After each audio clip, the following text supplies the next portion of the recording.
Noong Nobyembre 30, 1645, isang napakalakas na lindol ang tumama sa Luzon. Base sa mga ulat ng mga Espanyol, ang lakas nito ay tinatayang magnitude 7.5 hanggang 8.0. Pinakamatinding tinamaan, Maynila, Pampanga, Bulacan, Nueva Ecija at Pangasinan. Halos lahat ng bato at konkretong gusali sa Intramuros ay gumuho. Ang ilang simbahan hindi na muling naitayo. Pero ano ang sanhi nito? Hindi ito isang misteryo.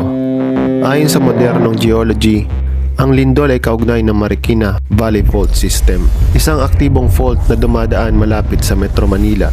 Kapag ang dalawang bahagi ng lupa ay matagal nang nakaipon ng stress, darating ang sandaling hindi na ito kayang pigilan.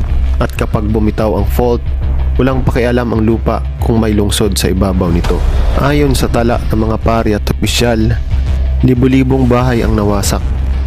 Dose-dosena ang gumuho na simbahan at daan-daan ang nasawi.